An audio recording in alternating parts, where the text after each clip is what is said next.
Yo, what is going on, guys? Welcome back to BoxerBaddies. I am here at the garage once again, and we're gonna do something really cool today, and it's actually going to help us out with our FA20 DIT build. So what we have today is this man never ever had an Accessport. So now we are getting him one. I have it in my car right now. What we're gonna do is we're gonna marry it to this car. I know the engine is out of the car, but we are still able to marry it. We just gotta plug in the battery, and we do have all of the fuel disconnected. So I'm gonna have to pull the fuel pump fuse. That way we're not spewing fuel everywhere when we're trying to marry this Accessport. So that's what I'm gonna do right now. I'm gonna go ahead and grab the Accessport and let's get started. You know, I haven't eaten today, so before we start, we gotta have some Chipotle.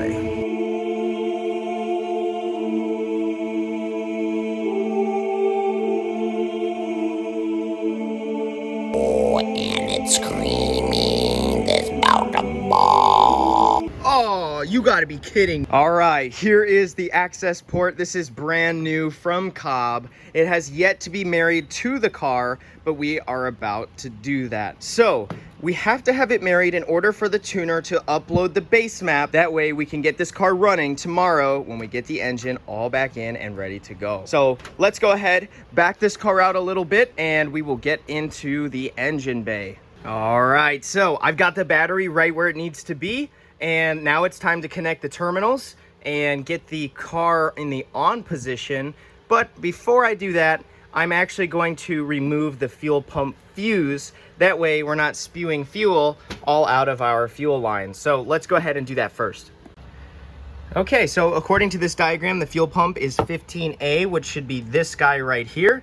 So we're gonna use the little tool and we are going to pull this little fuse out. That way our fuel pump doesn't squirt fuel everywhere. Now we're ready to connect the battery.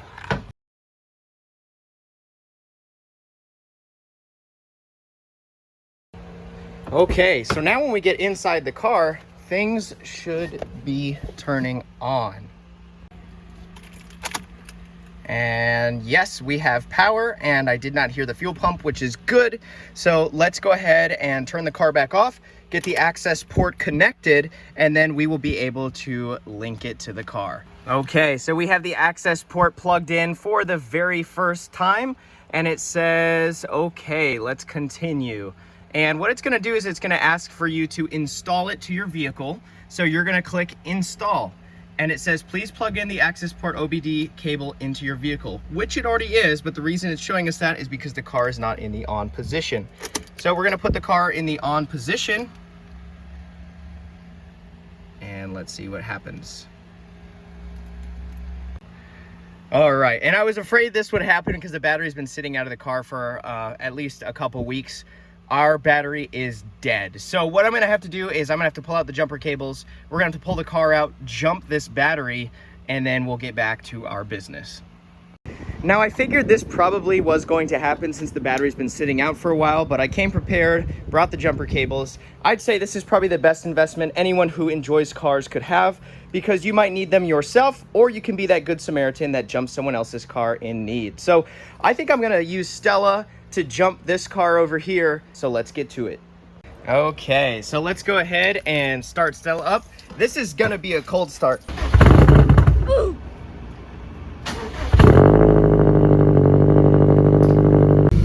There we go. Now we have the power that we need, and we are being powered by Stella right now. All right, so just really fast, I wanted to say something as a disclaimer. I did talk to Cobb about this issue, and they recommend that you do not try and install an Accessport with battery being jumped by another vehicle. They recommend a battery charger at, I think it was between 10 to 15 amps. So do not do what I'm doing here. This is not recommended. I just did not have time to get a battery charger.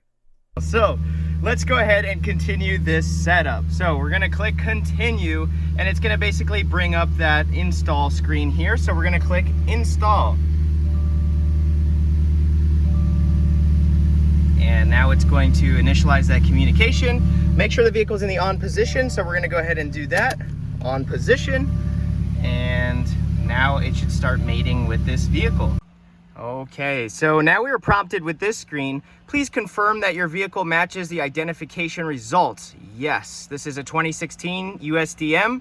Subaru WRX. So let's see what it tells us now. Okay, and what's really cool about these access ports is they will prompt you with information like this.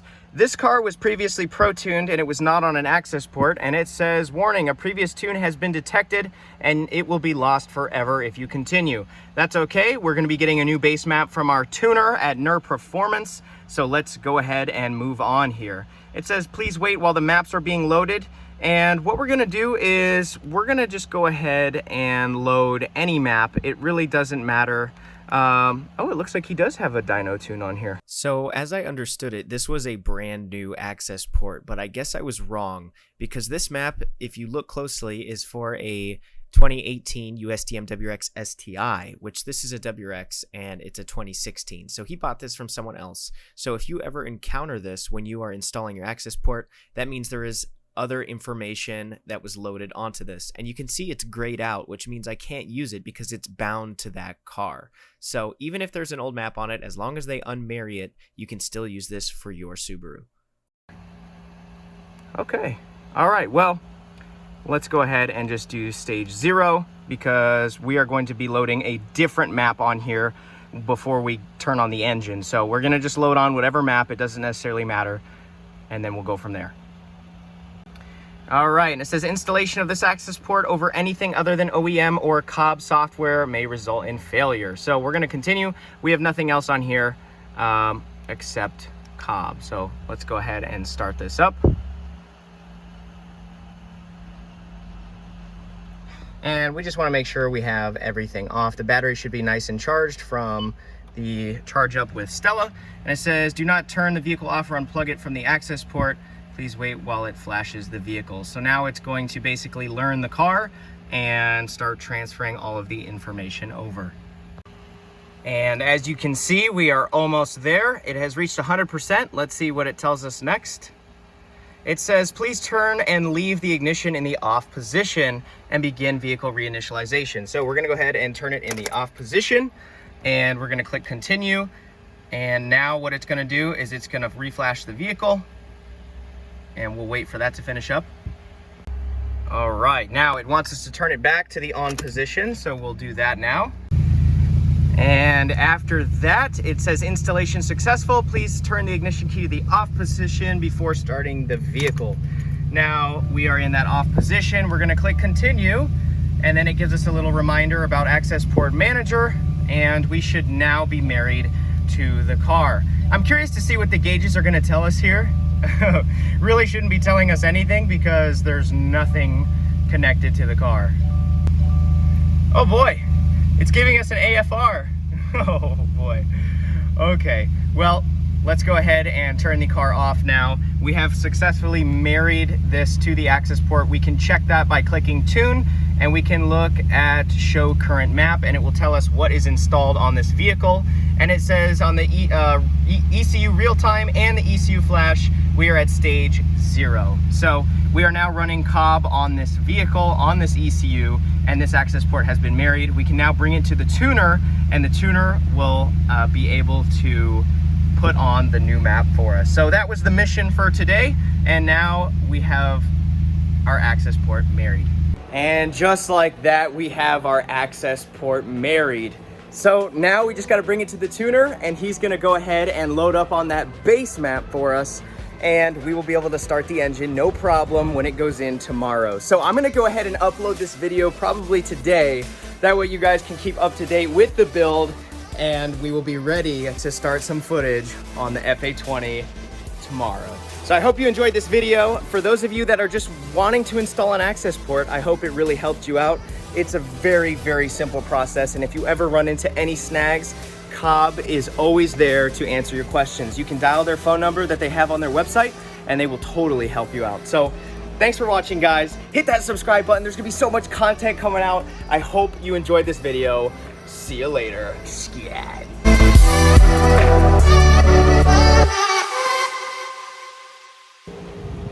Yeah, bro. Yeah, I told them if they want to watch more content, hit that subscribe button. Oh yeah, I think they will. All right, man. Well, I'll catch you later. All right, thanks, Cobb.